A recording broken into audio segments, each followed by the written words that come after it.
In what seems like overnight, methane has now found itself enemy number one. This first article comes from Houston Public Media, was published in the Texas Tribune, written by Aaron Douglas, titled "Texas Will Have to Cut Methane Emissions from Oil Fields Under New Federal Climate Rule." Starts most of the methane emissions in the U.S. come from the energy sector, especially in Texas, the nation's largest oil and gas producing state, which currently lacks a strict rule to capture escaping methane emissions from energy infrastructure. Aaron continues, the Environmental Protection Agency on Saturday finalized a long-anticipated climate regulation that will require oil and gas operators to dramatically reduce how much methane, a potent greenhouse gas, is escaping from equipment in many oil fields across Texas. The rule achieves a major goal of the Biden administration to crack down on methane, the second largest contributor to climate change after carbon dioxide. The regulation was announced early Saturday morning in Dubai at the 28th International United Nations Climate Summit, also known as the COP28. Methane can trap much more heat in the atmosphere than carbon dioxide, but lasts in the atmosphere for fewer decades rather than a few centuries, or a few decades rather than a few centuries, meaning that emission reductions are felt relatively quickly. With nations behind on their commitments in the Paris Climate Accords international treaty to hold the Earth to a 1.5 degrees Celsius of warming compared to pre-industrial levels, attention has turned to methane for its potential to slow climate change in the short term and by some time.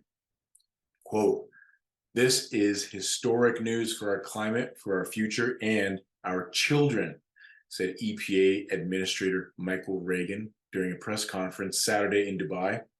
The standards today, while ambitious, are common sense. Global concentrations of methane in the atmosphere have dramatically increased in recent years. In 2021, methane increased by almost 18 parts per billion in the atmosphere, the biggest increase in a single year since the National Oceanic and Atmospheric Administration's records began in 1984. In 2022, atmospheric methane increased by 14 parts per billion, the fourth largest increase on record. Most of the methane emissions in the U.S. come from the energy sector, especially in Texas, the nation's largest oil and gas producing state, which currently lacks a strict rule to capture escaping methane emissions from the energy infrastructure. The Permian Basin, in particular, is a major methane hotspot, and operators there have long been criticized by environmental groups for failing to ensure equipment isn't venting huge quantities of methane into the atmosphere. The rules, which were first drafted 2 years ago, were modeled in part after state-level methane regulations in New Mexico and in Colorado. At a press conference in Dubai, New Mexico Governor Michelle Lujan Grisham applauded the EPA rule as one that would ensure states that neighbor each other, like Texas and New Mexico, would have apples-to-apples regulations. Having federal rules means that by border states, the very same companies who are operating in both states will adhere to the same standards, she said. Oil and gas companies will be required to phase out routine flaring of natural gas, a relatively common practice in which companies burn off excess gas that is unearthed along with oil. If a flare isn't wholly lit or the flame goes out and is not reignited, then the raw methane vents into the atmosphere. Companies also burn off gas when drilling wells or when shutting down a facility on short notice, such as during a weather emergency. Routine flaring without permission from regulators is barred by state law, but companies frequently request exceptions from the rules. The Texas Railroad Commission, which oversees the state's oil and gas industry, authorized about 3,600 venting and flaring exceptions in 2022, according to agency data. Yet, some independent analyses have found that oil and gas companies are likely flaring gas in the field more frequently than approved by state regulators.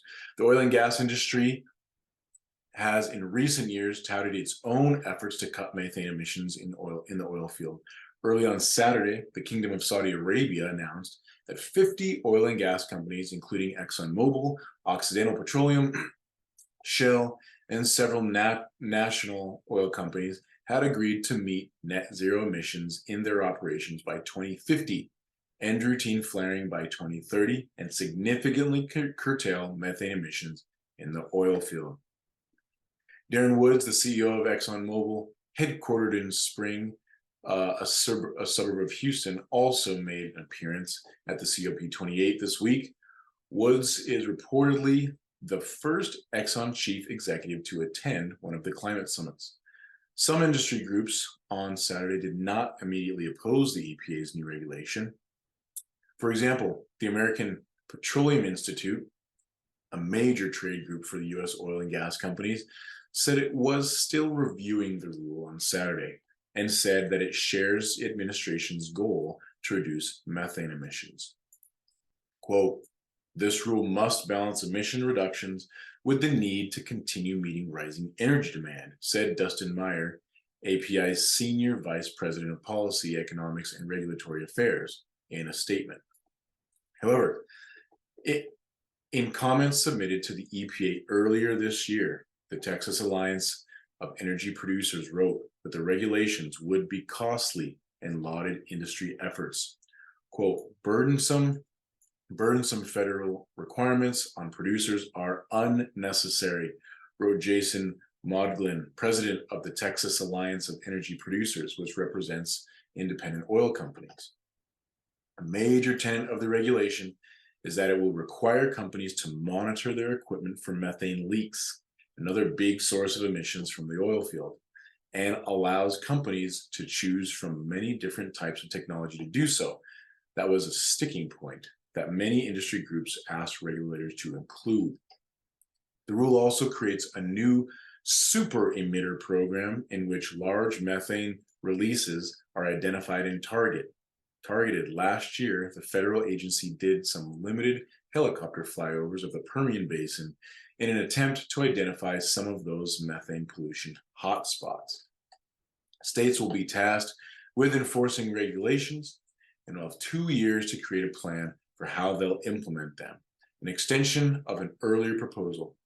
Texas environmental and energy agencies have both requested the EPA extend the deadline.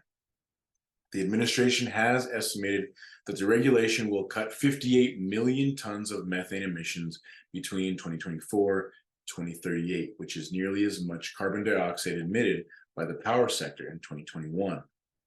However, in comments submitted earlier this year, Texas environmental and emergency agencies characterized those estimates as inflated and unrealistic. But Texas regulators have already suggested that they believe the federal regulation could be vulnerable to legal challenges.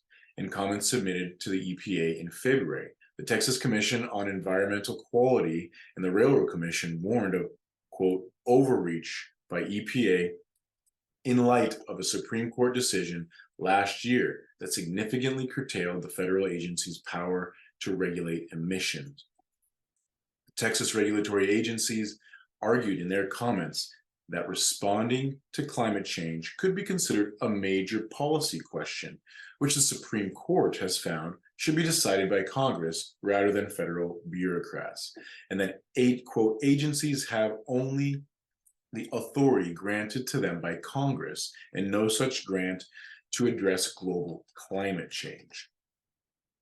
Texas's state regulatory agencies also complained in the comments that there are too many requirements before the state can approve requests by facilities, including old facilities nearing the end of their life.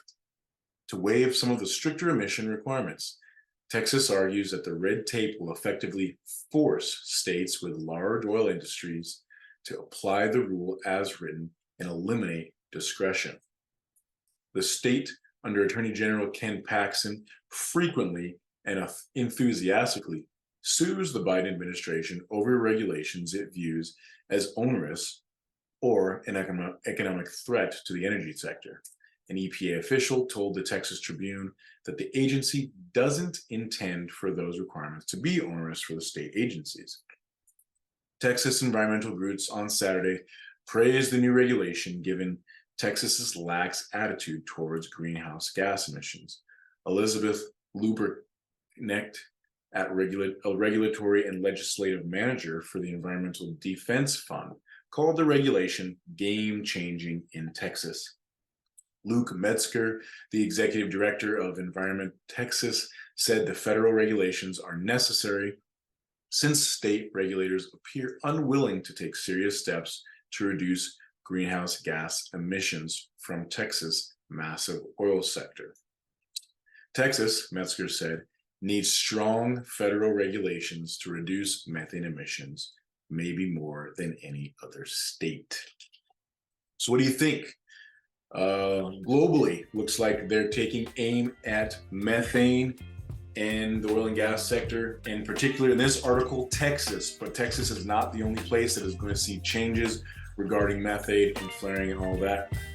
Please let me know what you think in the comments. A link to this article and others will be in the description. If you like what you heard here, then please don't forget to like, subscribe, and share this article to those you think may be affected so that you can continue to get energy science, industry, and regulatory news that you need for your work or your investments in energy. And remember, with science in our hands, fossils at our feet, knowledge in our heads, and God at the helm, the future is ours to build.